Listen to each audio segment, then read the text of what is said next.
Light, camera, rolling, action.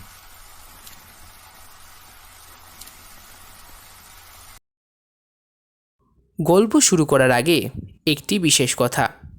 আজকের এই audio বুকে যে দুটি গল্প নেওয়া হয়েছে সেই দুটি গল্পে বিভিন্ন রকম বিকৃত এবং বীভৎস জিনিসের উল্লেখ রয়েছে। তাই আজকের এই অডিও বুকটি শুধুমাত্র প্রাপ্তবয়স্কদের জন্য। নমস্কার বন্ধুরা, আশা করি তোমরা সবাই ভালো আছো। আমি গল্পকথক প্রিয়ব্রত, আর তোমাদের জন্য আমার চ্যানেলের আজকের বিশেষ নিবেদন দুটি ভৌতিক কাহিনী সংকলিত আমাদের অডিও বুক কেউ জানে না। তাহলে বন্ধুগণ, শুরু করা যাক।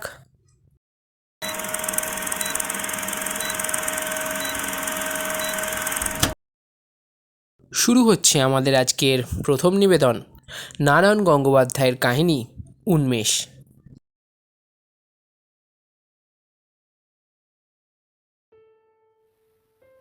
বড় রাস্তার মোড়ের কাছে একটা শোরগোল উঠল। দু চারজন পথে নেমে এলো। কিছু লোক ষাঁড় দিয়ে দাঁড়িয়ে গেল দুধারে, যেমন করে দাঁড়ায় প্রসেশন যাবার সময়। যারা নামলো না তারাও বকের মতো গলা বাড়িয়ে দিলে বারান্দা থেকে। ব্যাপার অবশ্য আর কিছু নয়, নৃপেন রায় আসছেন। কে এই নৃপেন রায়?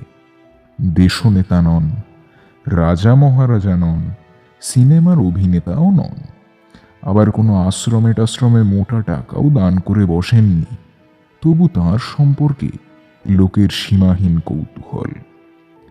কেন যে কৌতূহল তার জবাব পাওয়া গেল যখন তিনি বাঁক ঘুরে সামনে এসে পৌঁছলেন। 6 হাতের মতো লম্বা, মাথায় একরাশ কোঁকড়ানো বাবড়ি চুল, সম্প্রতি বিপর্যস্ত। লম্বাটি মুখের কৌণিক হাড়গুলোতে অনেক ডাম্বেল কষা মুকুট ভাঁজার কাঠিন্য, ঢালের মতো চওড়া বুক, আজানুলম্বিত পেশল হাত দুখানিকে মহাবাহু ছাড়া আর কোনো সংজ্ঞা দেওয়া যায় না। পদ্ম পলাশ বিস্তৃত চোখ, এবং সে চোখও পলাশ ফুলের মতোই আরক্তিম। পরনে ব্রিচেস, কাঁধে ঝোলানো দুটো বন্দুক। ভয়ঙ্কর মানুষটাকে তা আরো বিভৎস করে তুলেছে। কিন্তু তিনি একা নন, তার সাথে একটি মেয়েও আছে, তাঁরই মেয়ে, বছর 12-র মেয়ে। বব ছাঁটা ধুলিরুক্ষ চুল, খাকি রঙা সালোয়ারের ওপর একটা খাকি শার্ট পরা। তার গলায় টোটার মালা, শুধু টোটা নয়, আর এক ছড়া মালাও আছে। তাতে ঝুলছে রক্তমাখা গোটা 5 স্নাইপ এবং একজোড়া চায়না ডাক। মেয়েটির জামার এখানে ওখানে সেই রক্তের ছোপ লেগেছে, যেন ভৈরবীর মূর্তি। সব মিলিয়ে দৃশ্যটাকে ভয়ানক বললেও কম বলা হয়, পৈশাচিক। ভিড়ের মধ্যে থেকে কে একজন মন্তব্য ছুঁড়ে দিলে একটা, দেখেছ কাণ্ড, মেয়েটাকে শুদ্ধ কি বানিয়ে তুলেছে। আর একজন বললে লোকটা নাকি একেবারেই অমানুষ। যা বলেছ। কেউ সরস করে ব্যাখ্যা করে দিলে জিনিসটা, মানুষ নিশ্চয় নয়, রাক্ষস। বাপ মেয়ে কথাগুলো কেউ শুনতে পেলেন কিনা বোঝা গেল না। শুনলেও ভ্রুক্ষেপ করলেন না নৃপেন রায়, জীবনে করেনও নি কোনোদিন। মাথার উপর উঠে আসা দুপুরের সূর্যের কড়া রোদে দুজনে সোজা চলে গেলেন।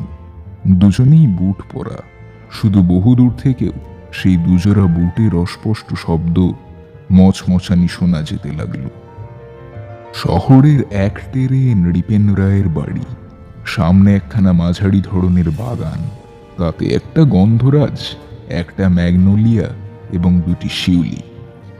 একপাশে বহু পুরনো একটি আম গাছ, তাতে আজকাল আর ফল ধরে না। বসন্তের হাওয়ায় কয়েকটা শীর্ণ মুকুল দেখা দিয়ে ঝরে যায় বিবর্ণ জীর্ণতায়। একদিকে বেশ পুরু একটি কেয়া ঝোপ। বাড়ির গায়ে কেয়া বন কোনো গৃহস্থের ভালো লাগার কথা নয়। বর্ষার ফুল ফুটলে তার পাগল করা গন্ধে নাকি আনাগোনা শুরু হয় গোখরো সাপের। কিন্তু সব কোনো কুসংস্কার নৃপেন রায়ের নেই।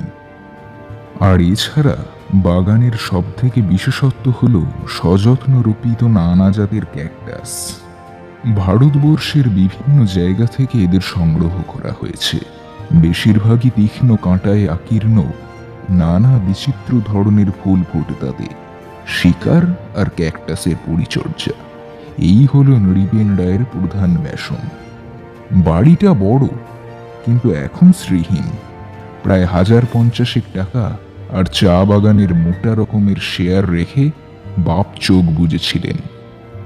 আন্তরিক নিষ্ঠার সাথে ওই 50,000 টাকা কয়েকটি বছরের মধ্যেই উড়িয়ে ফেলেছেন নৃপেন রায়।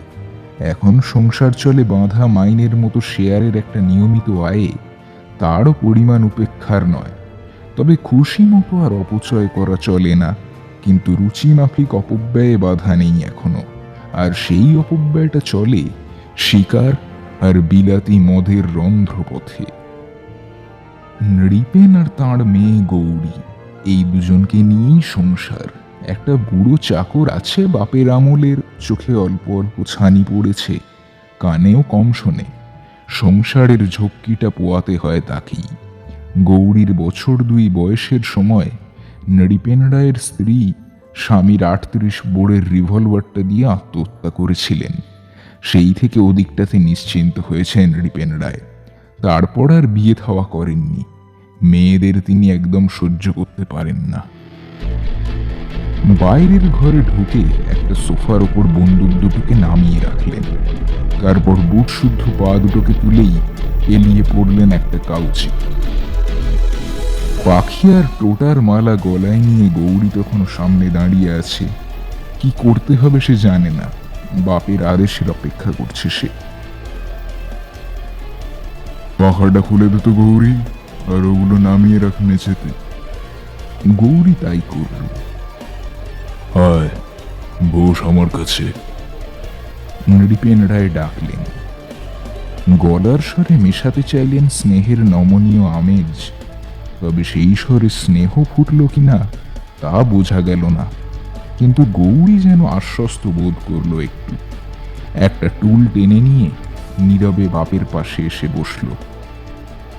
আজ খুব কষ্ট হয়েছে না রে? আবার অস্নেহ স্বরে জানতে চাইলেন নৃপেন রায়। হ্যাঁ বাবা। আস্তে আস্তে জবাব দিলে গৌরী, মিষ্টি ক্লান্ত গলার আওয়াজ। এতক্ষণ পরে মেয়েটিকে যেন দেখতে পাওয়া গেল ভালো করে। অলক্ষীর মতো বব করা রুক্ষ চুলের পটভূমিতেও শান্ত কমনীয় একখানা মুখ, গভীর কালো চোখের তারায় ব্যথিত আশঙ্কা। বাইরের পোশাকের সাথে যেন কোনো মিল নেই তার মনের চেহারা। আরও একটু লক্ষ্য করলে চোখে পড়ে তার মুখে কোথাও যেন ভাবের স্পষ্ট আভাসও নেই কিছু। কেমন প্রাণহীন একটা জন্তুর মতো প্রাকৃতিক ভয়, প্রাকৃতিক দুঃখানুভূতি। কোনো ডাক্তার দেখলে প্রথম দৃষ্টিতেই বলে দেবে মেয়েটা হাবা। তার শিশুর মতো অপরিণত চেতনা চিরকাল নীহারিকায় বাষ্পাচ্ছন্ন হয়ে থাকবে, কোনোদিন অভিজ্ঞতার কঠিন আকৃতি বন্ধনে পূর্ণ হয়ে উঠবে না। প্রথম দিকে একবার ডাক্তার দেখানো হয়েছিল অবশ্য। পরীক্ষা করে ডাক্তার শুধু মাথা নেড়েছিলেন বার কয়েক।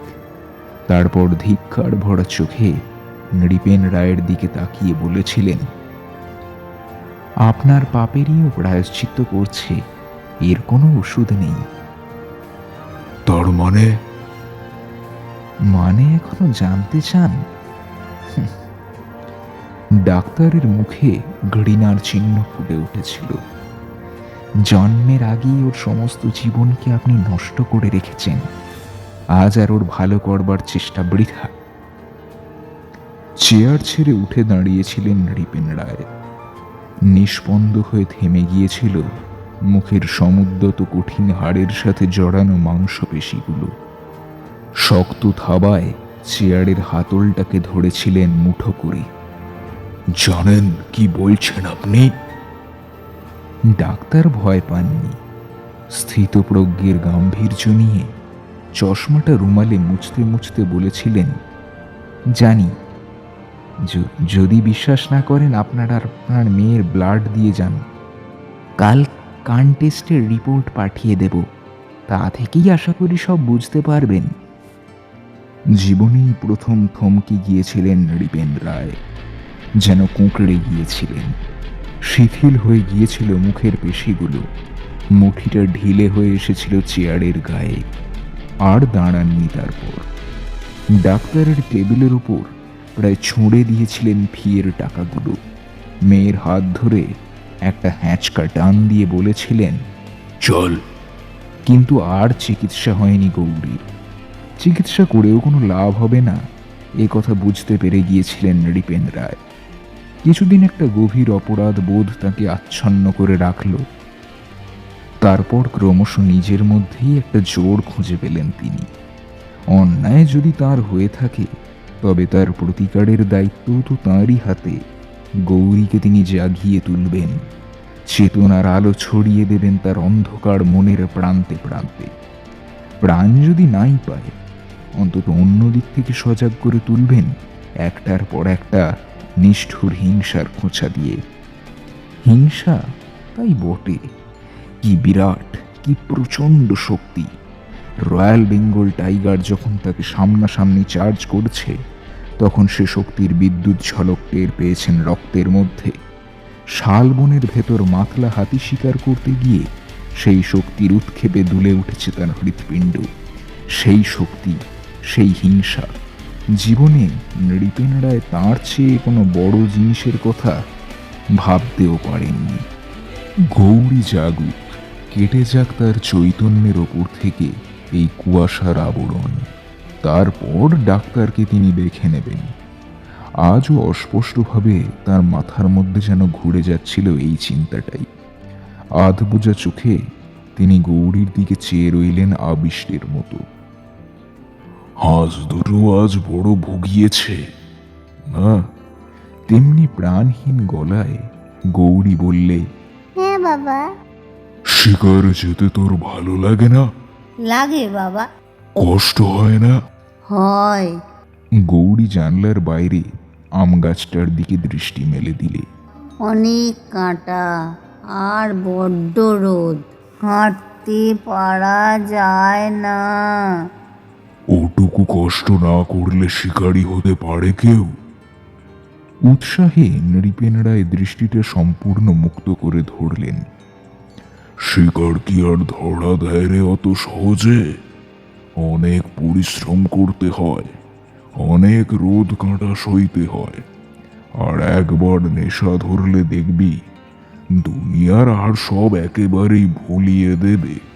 পাখি মেরে কি হয় বাবা? গৌরীর নিষ্প্রাণ চোখে একটা জান্তব বেদনা পরিস্ফুট হয়ে উঠল। কেমন সুন্দর দেখতে, আর কি মিষ্টি করে ডাকে। হঠাৎ একটা খোঁচা খেলেন নৃপেন রায়। চমকে উঠলেন কিসের অশুভ সংকেতে। উল্টো সুর বলছে গৌরীর গলায়, এমন কথা তো ছিল না, এমন হওয়া উচিত নয়। কাউচের উপর উঠে বসলেন তিনি। মানসিক অধৈর্যে বুট পরা পা দুটোকে সশব্দে নামিয়ে আনলেন মেঝের ওপর। স্বগতোক্তির ওপর পুনরাবৃত্তি করলেন গৌরীর কথা দুটো। খুব সুন্দর দেখতে না, খুব মিষ্টি করে ডাকে। হকচকিয়ে গেল গৌরী। নিহারিকার মতো অস্বচ্ছ মনের ধোঁয়াটে পর্দায় জান্তব ভীতির পূর্বাভাস পড়েছে। চাপা উৎকণ্ঠায় গৌরী বললে, হ্যাঁ বাবা। হ্যাঁ বাবা। নৃপেন রায় বিশ্রীভাবে ভেঙচে উঠলেন একটা। ইচ্ছা করলো থাবার মতো তার প্রচণ্ড মুঠিটা সজোরে বসিয়ে দেন মেয়েটার মাথার ওপর। আর খেতে কেমন লাগে? কেমন লাগে নরম তুলতুলে মাংসগুলো? বিকৃত গলায় তিনি একটা তিক্ত প্রশ্ন ছুঁড়ে দিলেন। চাবুকের আওয়াজের মতো যেন বাতাস কেটে গেল কথাটা। সাংঘাতিক ভয়ে গৌরী চুপ করে রইল কিছুক্ষণ। কিরে, কথা কইছিস না যে? পায়ের নিচে একটা কিছুকে থেঁতলে নিশ্চিহ্ন করে দিচ্ছেন এমনি ভঙ্গিতে বুট জোড়া মেঝেতে ঠুকলেন নৃপেন রায়। প্রায় নিঃশব্দে জবাব এলো গৌরীর, ভালো লাগে। খেতে যা ভালো লাগে তা মারতেও মন্দ লাগা উচিত নয়। হিপনোটাইজ করবার মতো একটা নির্নিমেষ খড়তা জ্বলতে লাগলো নৃপেন রায়ের চোখে। যা, পাখির পালকগুলো ছাড়িয়ে কেটে কুটে তৈরি করে রাখবে। আমি ব্যথিত বিস্ময়ে গৌরী বললে, আমি তো কখনো করি না বাবা, ওসব তো বৃন্দাবন করে। না, আজ থেকে আর বৃন্দাবন করবে না, তোকেই করতে হবে। নৃপেন রায়ের সমস্ত মুখখানা মুছে গিয়ে গৌরীর দৃষ্টির সামনে প্রত্যক্ষ হয়ে রইল শুধু দুটো আগ্নেয় চোখ। তুই করবি এরপর থেকে, যা। কলের পুতুলের মতো উঠে পড়ল গৌরী। তারপর পিঠের ওপর বাপের প্রখর দৃষ্টির উত্তাপ অনুভব করতে করতে তাড়া খাওয়া একটা জানোয়ারের মতো পাখিগুলোকে তুলে নিয়ে ছুটে পালাল।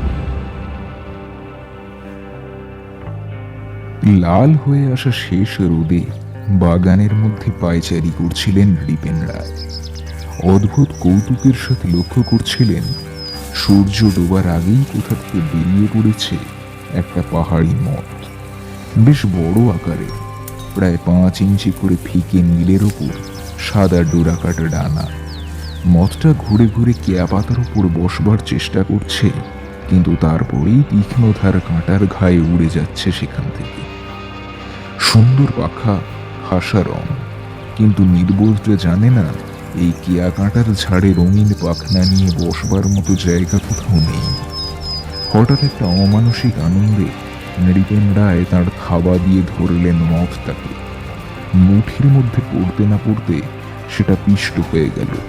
হাতের তালুতে পরাগের মতো জড়িয়ে রইল একরা সাদা গুঁড়ো।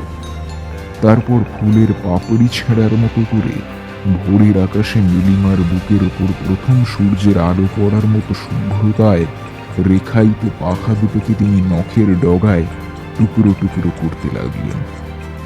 বেশ লাগে ছেঁড়তে, অদ্ভুত সূক্ষ্ম, আশ্চর্য নরম, কিন্তু কেয়া গাছের একটা পাতাও অমন করে ছেঁড়া যাবে না।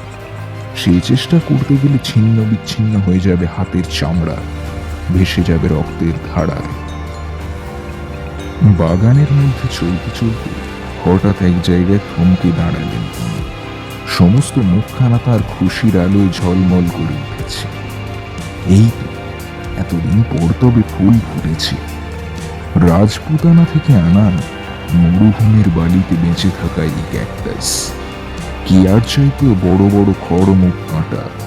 এদের ভীষণতার এইটুকুই মাত্র পরিচয় নয়, এই ক্যাকটাসগুলোর আশেপাশে থাকে এক জাতের ছোট ছোট বেলে সাপ।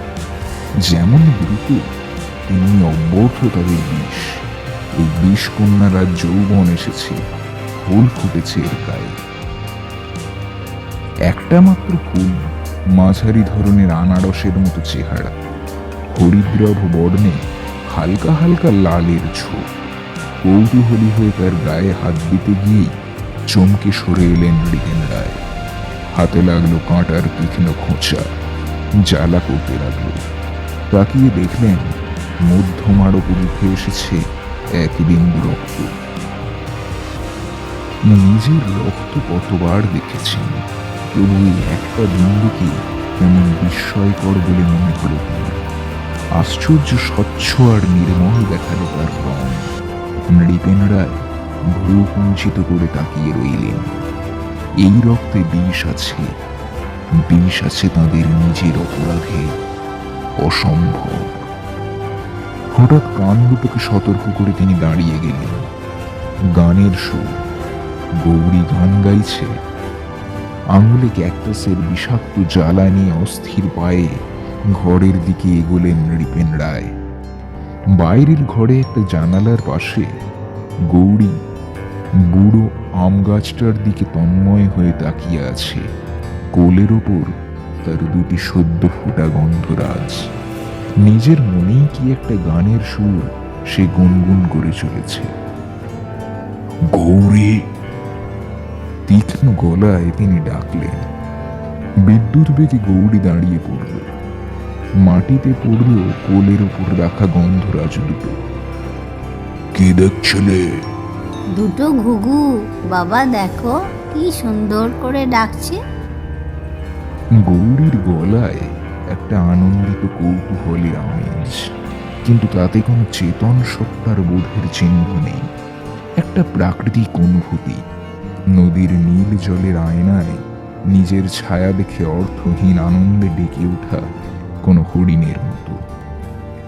কোথায় ঘুঘু? নৃপেন রায়ের চোখ দুটো চকচক করে উঠল। ওই যে, দেখো দেখো বাবা। গৌরী আঙুল বাড়িয়ে দেখিয়ে দিলে। তারা কেমন গায়ে গায়ে লাগিয়ে বসে আছে। একটু আগেই নাকি তারা ঘু ঘু করে ডাকছিল, সে কথাও বললে। ও নৃপেন রায় সরে এলেন, তুলে আনলেন দেওয়ালের কোনায় ঠেসান দিয়ে রাখা বন্দুকটা। লোড করাই ছিল, আনলোডেড বন্দুক কখনো তিনি ঘরে রাখেন না। গৌরীর হাতে বন্দুকটা তুলে দিয়ে বললেন, মার। হরিণের চোখে যেন বাঘের ছায়া পড়ল। মার। পাথরের মতো শক্ত শোনালো নৃপেন রায়ের গলা। জ্বলে উঠল সম্মোহকের দৃষ্টি। তারপর গৌরীর সামনে থেকে তার সমস্ত মুখখানা মিলিয়ে গেল। জেগে রইল শুধু দুটো আগ্নেয় চোখ। সে দুটো যেন ক্রমশ বড়, আরো বড় হয়ে কোনো চলন্ত ট্রেনের দুটো আলোর মতো এগিয়ে আসতে লাগলো গৌরীর দিকে। ঘামে ভেজা হাতে ঠান্ডা বন্দুকটা আঁকড়ে ধরল গৌরী। আস্তে আস্তে তুলে নিলে, লক্ষ্য ঠিক করল, আর তারপরেই একটা তীব্র শব্দের সাথে সাথে দুটো তুলোর বলের মতো ঘুঘু জোড়া ছটফট করতে করতে পড়ল মাটিতে। ঘর কাঁপানো একটা অট্টহাসিতে নৃপেন রায় ফেটে পড়লেন। খাসা টিপ হয়েছে তোর, বন্দুক ধরেই জাত শিকারী। অসীম আনন্দে আর একবার তিনি হা হা করে হেসে উঠলেন। কিন্তু গৌরী আর দাঁড়াল না। দু হাতে মুখ ঢেকে পালিয়ে গেল সেখান থেকে। আর সাথে সাথেই নাকের ওপর প্রচন্ড একটা ঘুষি এসে পড়বার মতো হাসিটা থেমে গেল নৃপেন রায়ের। না, এখনো হয়নি, এখনো অনেক দেরি। পায়ের নিচে গন্ধরাজ দুটোকে নির্মমভাবে দলিত মথিত করতে করতে তিনি ভাবতে লাগলেন, বাগানে একটাও ফুলের গাছ আর তিনি রাখবেন না। কালই সব কাটিয়ে নির্মূল করবেন, আর সেখানে পুঁতে দেবেন আরো গোটা কয়েক ক্যাকটাস, আরো নির্মম, আরো কণ্টকিত। দিন দশেক পর বাড়িতে দুটো বড় বড় বাক্স এলো, আর সেই সাথে এলো শক্ত তারের জাল দেওয়া একটা মস্ত বড় খাঁচা। খাঁচার মাঝখানে জালের আরেকটা পার্টিশন, দুটো জানোয়ার পাশাপাশি রাখবার ব্যবস্থা। গৌরী অবাক বিস্ময়ে বললে, এসব কি হবে বাবা? মজা হবে। নৃপেন রায় হাসলেন, হাতের তেলুয়ে একটা প্রজাপতি পিষে ফেলবার মতো হাসি। মজার চেহারাটাও একটু পরেই স্পষ্ট হয়ে উঠল। কাঠের একটা বাক্স খুলতেই খাঁচার এদিকের ঘরে লাফিয়ে ঢুকল মাঝারি ধরনের একটা লেপার্ড। পোষমানা নয়, বন্য এবং উদ্দাম। বাহ, কি সুন্দর বাঘ! এই বাঘটা আমাদের। খুশিতে ছলছল করে উঠল গৌরী। জানতে চাইল বাঘটা তাদের কিনা। আমাদের বই কি? আনন্দে গৌরী হাততালি দিলে। কি মজা! আর ওই বাক্সে কি আছে বাবা? দ্বিতীয় বাক্স থেকে যে বেরিয়ে এলো তাকে দেখে সভয়ে গৌরী অব্যক্ত শব্দ করল একটা। খাঁচার দরজা বন্ধ হয়ে যাওয়ার সাথে সাথেই সে বিদ্যুৎ বেগে ফিরে দাঁড়ালো। তারপর তীক্ষ্ণ শীষ টানার মতো গর্জন করে হাত চারেকের মতো উঁচু হয়ে উঠল। বিশাল ফনা তুলে প্রচন্ড বেগে ছোবল মারল খাঁচার দরজায়। হাত আটেক লম্বা একটা শঙ্খচূড়, উজ্জ্বল মসৃণ চিত্রিত দেহে আরণ্যক বিভীষিকা। গৌরী পিছিয়ে যাচ্ছিল ভয়ে।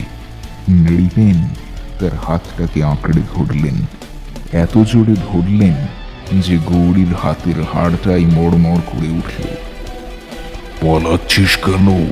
দাঁড়া, এইবারই তো মজা শুরু হবে। বাক্স যারা বয়ে এনেছিল তারা একবারে ওর মুখ চাওয়াচাই করে সরে পড়ল সেখান থেকে। শুধু আম গাছের ছায়ার নিচে নিশ্চিন্ত মনে বসে বসে ঝিমোতে লাগলো বৃন্দাবন। সে চোখে দেখতে পায় না, কানেও শুনতে পায় না। গৌরী দেহবল হয়ে দাঁড়িয়ে রইল। খাঁচায় ঢুকে বাঘটা শ্রান্তভাবে বসে পড়েছিল, চাটতে শুরু করেছিল সামনের একটা থাবা। শঙ্খচূড়ের গর্জন শোনা মাত্র বিদ্যুৎ বেগে সে উঠে দাঁড়ালো। প্রতিদ্বন্দ্বিতার পাশেই মাত্র 1 ইঞ্চি সরু একটা জালের ব্যবধানে, সেই জালের ওপারে সে লুটিয়ে লুটিয়ে উঠতে চাইছে। তার চোখ দুটো এই দিনের আলোতেও 2 টুকরো সিগারেটের আগুনের মতো জ্বলছে। বাঘটা পায়ে পায়ে একেবারে খাঁচার এপারে সরে এলো। একটা অতিকায় বিড়ালের মতো ফুলে উঠল তার গায়ের রোঁয়াগুলো। হিংস্র হাসির ভঙ্গিতে দাঁতগুলো বের করে চাপা স্বরে সেও একটা গর্জন করল, কিন্তু সেই গর্জনে বীরত্ব প্রকাশ পেল না। তার চোখ দুটোয় ফুটে উঠল মর্মান্তিক ভয়ের ছায়া। শিরদাঁড়া ধনুকের মতো বাঁকিয়ে নিয়ে সাপটা ফনা বিস্তার করল। তারপর আবার একটা তীব্র শীষের শব্দ করে প্রচণ্ড বেগে ছোবল মারল পার্টিশনের গায়ে। সমস্ত খাঁচাটাই তাতে ঝনঝন করে উঠল। দুর্বলভাবে একটা থাবা তুলে লেপার্ডটা অস্ফুট গর্জন করে উঠল। নৃপেন রায় মেয়ের দিকে তাকালেন। হ্যাঁ, প্রাণ জেগে উঠেছে, ভাষা জেগে উঠেছে গৌরীর চোখে, ঝলমল করে উঠেছে কৌতূহলের আলোয়, শরীর রোমাঞ্চিত হয়ে উঠেছে একটা অদ্ভুত প্রত্যাশায়।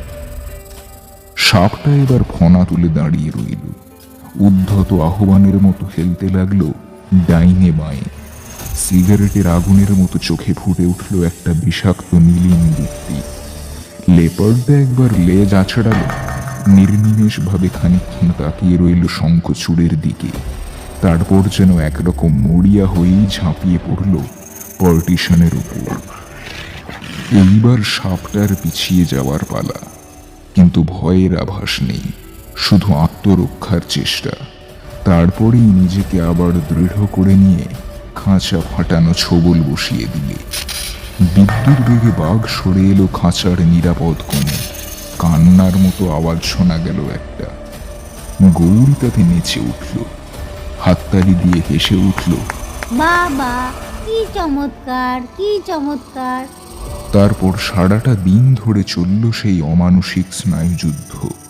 সন্ধ্যার দিকে ক্লান্ত বাঘ খাঁচার মাঝখানে এলিয়ে পড়ল, কিন্তু তাকে তো ছুটি দেবে না গৌরী। একটা ছোট লাঠি দিয়ে বাইরে থেকে খোঁচা দিতে লাগলো বারবার, আর বাঁচবার শেষ আকুতিতে থেকে থেকে ক্ষুব্ধ কান্নায় খাঁচার এদিক ওদিক ঝাঁপিয়ে পড়তে লাগলো বাঘটা। সারা দিনের মধ্যে গৌরীকে আর নড়ানো গেল না খাঁচার সামনে থেকে। হিংস্র আনন্দে থেকে থেকে সে চেঁচিয়ে উঠতে লাগলো, কি চমৎকার, কি চমৎকার। অনেক রাতে গৌরীকে ঘুমন্ত খাঁচার সামনে থেকে টেনে উঠিয়ে নিয়ে গেল বৃন্দাবন। রাত তখন প্রায় 2টো হবে। গৌরী উঠে বসল। রক্তের মধ্যে একটা অস্থির চঞ্চলতা। বিছানা থেকে সে নেমে পড়ল।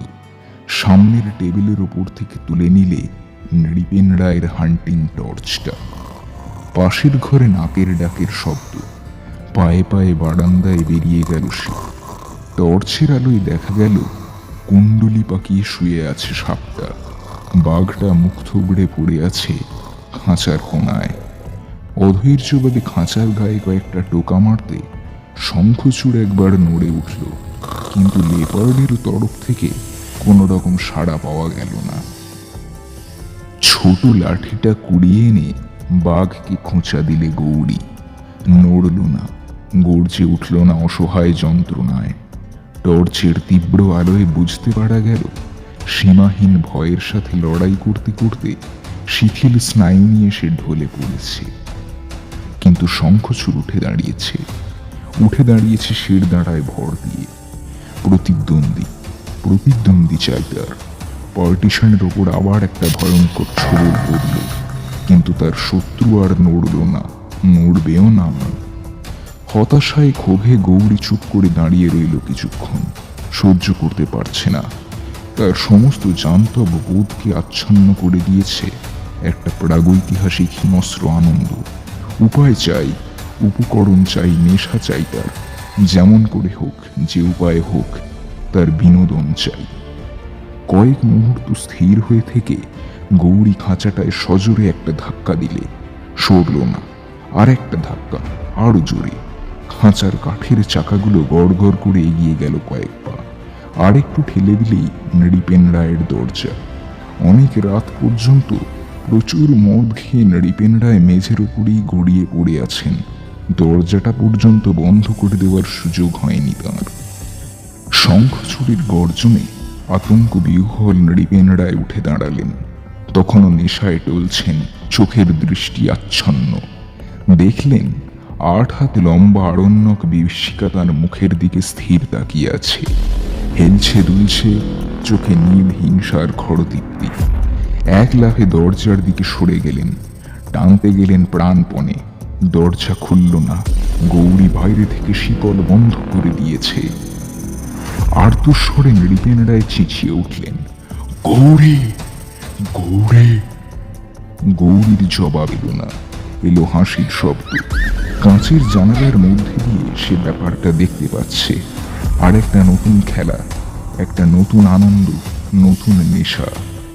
প্রচন্ড বেগে ছবল মারল সাপটা। 38 বোরের রিভলভারটা ড্রয়ার থেকে বার করবার আর সময় নেই। শেষ চেষ্টায় সাপকে আঁকড়ে ধরতে গেলেন নৃপেন রায়, পারলেন না। মণিবন্ধের উপর দংশনের তীব্র জ্বালা অনুভব করতে করতে দেখলেন কাঁচের জানালায় হাততালি দিয়ে হেসে উঠছে গৌরী। সে প্রাণ পেয়ে উঠেছে, কোথাও আর কিছু বাকি নেই তার। আর শঙ্খচূড় সাপের মতো তারও জান্তব চোখ আচ্ছন্ন হয়ে গেছে আদিম হিংসার নীল আলোয়।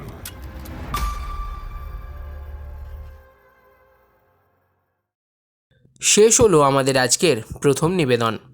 এবার শুরু হচ্ছে আমাদের আজকের দ্বিতীয় নিবেদন, অংশুমান মান্নার কাহিনী ভূত নিয়ে খেলা।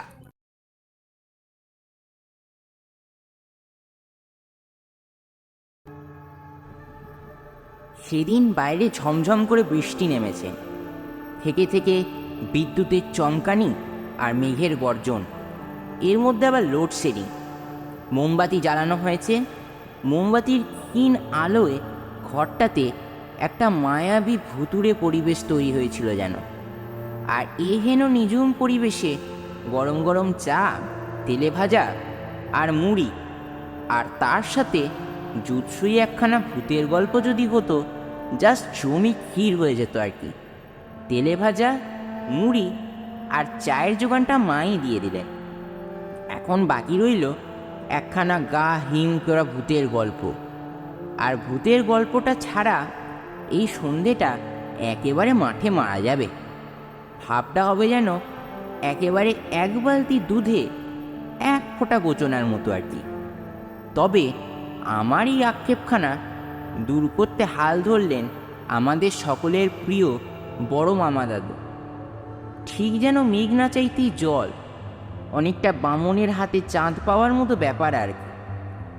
বড় মামা দাদু পেশায় রিটায়ার্ড প্রফেসর।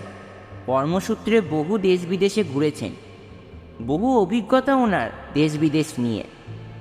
তবে বড় মামা দাদু তার কর্মজীবন নয়, তার ছেলেবেলার একখানা হাড় হিম করা ভুতুড়ে গল্প সেই সন্ধ্যায় আমাদের শুনিয়েছিলেন। মামা দাদু চায়ে একটা চুমুক দিয়ে গল্প বলতে উদ্যোগ নিলেন। আর আমরা শ্রোতাবর্গেও শির দ্বারা সোজা করে বসলাম টান টান উত্তেজনা নিয়ে। মামা দাদু শুরু করলেন, বইচি গ্রাম হলো আমার দেশের বাড়ি। স্কুল ফাইনাল অবধি আমি বইচিতেই বড় হই। সেখানে থাকাকালীন একখানা চর্চা করতাম। এ চর্চা কোনো সাধারণ অভ্যাস ছিল না, এ ছিল আত্মাহ্বান চর্চা, মানে ইংরেজিতে যাকে বলে প্ল্যানচেট। প্রত্যেক দিন সন্ধ্যায় বেশ কিছু বছর আমরা এই চর্চা বইচির নানা জায়গায় করেছি। কখনো নিজের বাড়ির বৈঠকখানায়, তো কখনো পুরনো জমিদার বাড়িতে। তো সে যাই হোক, কিন্তু হঠাৎ এই রকম চর্চা কেন করলাম সে বলতে গেলে আরও একটা গল্প বলতে হয়। সে সময় স্থানে স্থানে ডিবিসির ক্যানেল কাটা হচ্ছে। বাদ গেল না বৈচি গ্রামও। আমি না কাকা, ফুলুদি, আদি কাকা, ফুলু কাকা আর ধীরেন, মোট 6 জন প্রত্যেক দিন বিকেলে বেড়াতে যেতাম ক্যানেলের দিকে। কাকারা প্রায় আমার বয়সী ছিল বলে কাকার থেকে ওরা আমার বন্ধু বেশি ছিল। পয়লা বৈশাখের কিছু পরপর অন্যান্য দিনের মতো সেদিনও আমরা বেড়াতে বেরিয়েছি, কিন্তু এক সর্বনাশা বিপদ সেদিন আমাদের জন্য ওঁত পেতে বসেছিল। পা পিছলে ধীরেন পড়ে যায় ক্যানেলের জলে। আমরা লোক জড়ো করি, কিন্তু জল ততক্ষণে রক্ত লাল হয়ে গেছে। জলের নিচে একটা লোহার রড পোতা ছিল, সেটাই এফোর ওফোর করে দিয়েছে ধীরেনের পেট। সেদিন চোখের জলে বিদায় দিয়েছিলাম আমাদের প্রিয় বন্ধু ধীরেনকে। বেশ কিছু মাস কেটে যায়, মন ভারাক্রান্ত। ধীরেনের জন্য বড্ড কষ্ট হয়। আমরা 5 জন ভাবলাম যদি কোনোভাবে ধীরেনের সাথে যোগাযোগ করা যেত, কিন্তু সবাই তোমরা ভাবছো কি বোকা বোকা ভাবনা, মরা মানুষের সাথে যোগাযোগ। হ্যাঁ, যোগাযোগ করা যাবে, তবে একটি বিশেষ পদ্ধতিতে। আর সেই বিশেষ পদ্ধতির নাম হলো প্ল্যানচেট। প্ল্যানচেটের জন্য দরকার 3 পায়া গোল টেবিল, একটা পেন্সিল, একটা কাগজ, একটা মোমবাতি, একজন হালকা রাশির মানুষ যে হবে মিডিয়াম, আর মিডিয়াম সহ মোট 5 কি 7 জন কি 9 জন কিংবা যে কোনো বিজোড় সংখ্যার ব্যক্তিবর্গ। এছাড়া দরকার একটি পরিত্যক্ত বা স্বল্প ব্যবহৃত কোনো পবিত্র স্থান। আমরা দলে মোট 5 জন। আমাদের মধ্যে মিডিয়াম হলো আদি কাকা, মীন রাশির ছিল আদি কাকার। জোগাড় হলো 3 পায়ার এক গোল টেবিলের। মোমবাতি, পেন্সিল, কাগজ তো পাওয়াই গেল, কিন্তু জায়গা, তেমন জায়গা কোথায়? ঠিক হলো ছোটবাবু মানে বৈচির জমিদার বাড়ির দোতলার দক্ষিণ পূর্ব দিকের ঘরে, যার লাগো একখানা প্রকাণ্ড আমবাগান আছে, সেইখানে আমরা প্ল্যানচেটে বসবো। প্রত্যেক দিন সন্ধ্যায় আমাদের এই চর্চা চলবে এমনটাই স্থির হলো। আমরা আমাদের চর্চা আরম্ভ করলাম, কিন্তু প্রথম দিনই ব্যর্থ হলাম।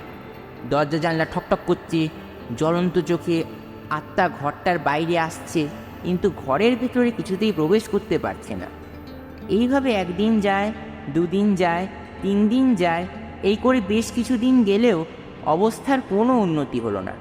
ঠিক হলো জায়গা বদল করতে হবে, কিন্তু কোথায় হবে? এমন পবিত্র জায়গা কোথায় পাওয়া যাবে? ঠিক হলো আমাদের বাড়ির বৈঠকখানায় আমরা প্ল্যানচেট করব। এইবার নতুন উদ্যমে আমরা আবার শুরু করলাম আত্মা আহ্বান চর্চা। ধীরেন আমাদের ডাকে সাড়া দিল। সে এসে জানালো ছোটবাবুদের বাড়ির ওখানে একজন আছেন যিনি আত্মাদের আসতে দিতে চান না, তাই সেখানে কোনো আত্মাই আমাদের ডাকে সাড়া দিতে পারে। শেষ হলো আমাদের যাই হোক, আজকের প্রথম এভাবে বেশ নিবেদন। কিছুদিন গেল। এবার শুরু হচ্ছে বহুজনকে আমরা আহ্বান আমাদের করলাম। আজকের দ্বিতীয় একদিন নিবেদন। আমাদের স্বর্গীয় তমাল কাকা গঙ্গোপাধ্যায়ের লেখা লাবণ্যপ্রসাদ বন্দ্যোপাধ্যায়কে আহ্বান ভিন্ন করলাম। স্বাদের কাহিনী তিনি এসে ইংরেজিতে বৃশ্চিক সই দংশন। করলেন। তিনি যেরকম এল লিখতেন অমন এল আমি কখনো কাউকে লিখতে দেখিনি। তিনি অনুরোধ জানালেন তাদের মতো আত্মাদের আমরা যেন না ডাকি, কারণ তারা যে স্তরে থাকেন সেখানে তারা ভালো আছেন, আর সেই স্তর থেকে মানবলোকে আসতে তাদের খুব কষ্ট হয়। এদিকে বাড়িতেও বৈঠকখানা থেকে মৃত লাবণ্যের গলা পেয়ে বাড়ির লোক তাজ্জব হয়ে যায়। সকলে বৈঠকখানার ঘরে গিয়ে হাজির হয়ে রহস্যটা জানতে পারে। ব্যাস, আর পায়কে একেবারে আমরা হাতে নাতে ধরা পড়লাম। বড়দের বকুনি, চেঁচামেচি, আর সাথে লাবণ্য কাকাবাবুর অনুরোধে আমাদের প্ল্যানচেট সাময়িক বন্ধ হলো। এরপর বেশ কিছু মাস কেটে গেছে, আমরা আর প্ল্যানচেট করি না। বাড়ির লোক ভাবলো প্ল্যানচেটের নেশা বুঝি আমাদের চিরতরে বিদায় জানিয়েছে। কিন্তু নেশা বড় সাংঘাতিক জিনিস। মানুষ নেশা ছাড়লেও নেশা মানুষকে অত সহজে ছাড়ে না, আর আমাদের ও নেশা ছাড়ল না। আবার আমরা গোপনে সেই মারাত্মক অভ্যেসটা আরম্ভ করলাম, শুরু করলাম প্ল্যানচেট। এবারে আমাদের আত্মাহ্বান চর্চার ক্ষেত্র হলো আদি কাকাদের বাড়ির চিলেকোটার ঘর। বছরে একবার সেখানে দীপান্বিতা অমাবস্যার আগের দিন অর্থাৎ ভূত চতুর্দশীতে কেবলমাত্র একটি বাতি জ্বালানো হয়। এছাড়া সারা বছর ওই ঘরে কখনো কেউই যায় না সে অর্থে, অর্থাৎ এই স্থান প্ল্যানচেট করার একটি আদর্শ স্থানরূপেই পরিগণিত হলো। বেশ কিছুদিন আমরা সেখানে গোপনে প্ল্যানচেট করছি, আর তাতে ভালো রকম সাফল্যও পাচ্ছি, কিন্তু বিপদ এত সহজে পিছু ছাড়ে না। সেদিন এক সাংঘাতিক বিপদ আমাদের অপেক্ষায় ছিল। আমাদের মিডিয়াম আদি কাকার ওপর কাঙ্ক্ষিত আত্মার বদলে এসে ভর করে এক মহা শক্তিশালী ব্রহ্মদৈত্য। শীর্ণকায় আদি কাকার শরীরে তখন সে কি প্রচণ্ড অমানবিক শক্তি। আমরা বাকি চারজন তাকে রুখতে বারংবার ব্যর্থ হচ্ছি। আদি কাকাও থেকে থেকে বিকট চিৎকার করে উঠছেন। সে এমন চিৎকার যে 1 কিলোমিটার দূরের বইচি রেল স্টেশন অবধি সেই গর্জন শোনা যাচ্ছিল। গ্রামের প্রায় সব লোকই আদি কাকার বাড়ির সামনে। সে মেজ কাকার চিলেকোটার ঘরে এসে আদি কাকাকে কোনো রকমে মেঝেতে ধরাশায়ী করে তার বুকের ওপর বসে প্রায় 4 ঘন্টা ধরে চণ্ডীপাঠ করে সেই মত্ত হাতির শক্তিকে নিশ্চিত করতে সক্ষম হলেন। জ্ঞান হারায় আদি কাকা। প্রায় 2 ঘন্টা পর আদি কাকার জ্ঞান ফিরলে তাকে গরম দুধ খাইয়ে ঘুম পাড়ানো হয়। সে রাতটা আমাদের কোনো রকমে কাটে। নিজের চোখকেই যেন বিশ্বাস করতে পারছিলাম না এরকম অপার্থিব এক দৃশ্য দেখে। পরদিন সকালবেলা চিলেকুটার ঘর থেকে একটা খানা ছেঁড়া কাগজ উদ্ধার হলো, যে কাগজটা কাঙ্ক্ষিত আত্মা সই করার জন্য আমরা আগের দিন ওই ঘরে নিয়ে গেছিলাম। সেই কাগজটা আর তার সাথে নিভে যাওয়া মোমবাতিটি আর 3 টুকরো পেন্সিল খণ্ড উদ্ধার হলো। আর সেই কাগজে একটা অজানা নামের অজানা হাতের লেখার একটি সই পাওয়া গেছিল। সইটা ছিল নরেন বলে কারুর, যিনি একটি অক্ষত পেন্সিলকে 3টি খণ্ডে পরিণত করেছেন সই করতে গিয়ে। অর্থাৎ আগের দিন আদি কাকার উপর ভর করা সেই অনাকাঙ্ক্ষিত আত্মাটির নাম ছিল নরেন। ওই দিনের ঘটে যাওয়া সেই ভয়ানক ঘটনার পর আমরা সিদ্ধান্ত নিলাম প্ল্যানচেট আর নৈব নৈব চ। কিন্তু সকলের মনে একটা প্রশ্ন তখন উঁকি দিতে লাগলো, এই নরেন। সব ছেড়ে তাই নরেনের ব্যাপারে খোঁজ নিতে আমরা উদ্যোগী হলাম। গ্রামের বয়োজ্যেষ্ঠদের মধ্যে অতিবৃদ্ধ এক ব্যক্তির কাছে অনেক রহস্যের উদ্ঘাটন হলো। জানা গেল বহুকাল আগে এক সাধু তার গোপালকে সাথে করে এই গ্রামে এসেছিলেন। গ্রামের এক দরিদ্র ব্রাহ্মণ পরিবার সেই সাধুর খুব সেবা করে আন্তরিকতার সাথে। সাধু গ্রাম ত্যাগের আগে সেই ব্রাহ্মণকে তার গোপালের ভার দিয়ে বলেন যে তিনি তীর্থভ্রমণের জন্য রওনা হচ্ছেন।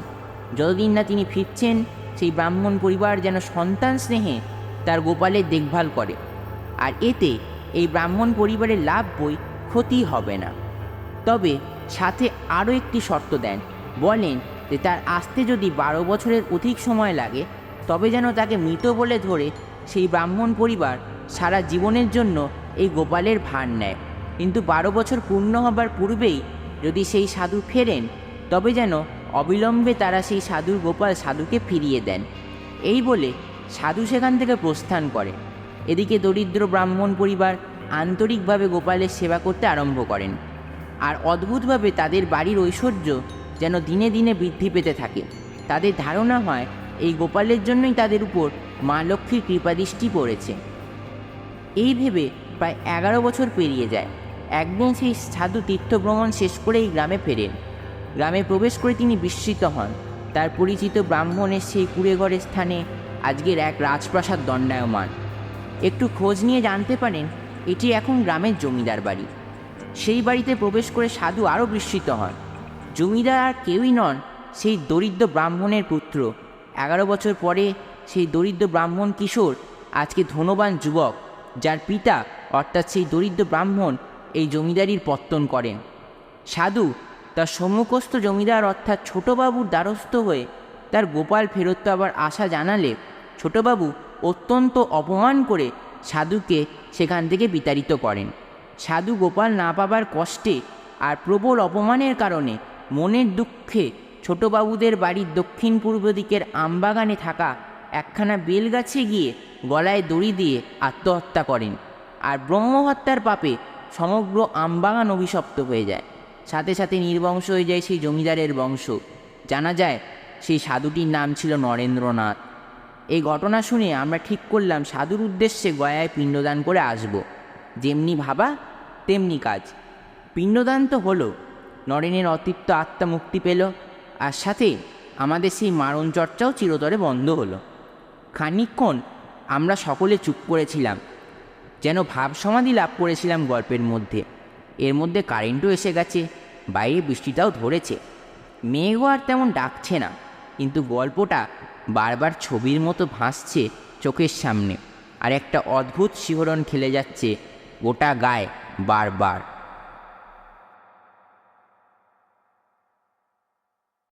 আজকের আমাদের প্রথম নিবেদন পাঠে সত্যজিৎ বন্দ্যোপাধ্যায় ও তন্দ্রানী বন্দ্যোপাধ্যায়, এবং আজকের আমাদের দ্বিতীয় নিবেদন পাঠে রুদ্রনীল অধিকারী। শেষ হলো গল্পকথক প্রিয়ব্রতর আজকের নিবেদন। আমি আশা করব আজকের নিবেদনটি আপনাদের খুব ভালো লেগেছে, আর ভালো লেগে থাকলে প্লিজ লাইক, কমেন্ট এবং নিজের বন্ধুদের সাথে অবশ্যই শেয়ার করবেন। আর এরকমই নিত্য নতুন গল্প পেতে আমার চ্যানেলটি সাবস্ক্রাইব করবেন। তাহলে আজকের জন্য এইটুকুই, দেখা হচ্ছে আগামী সপ্তাহে।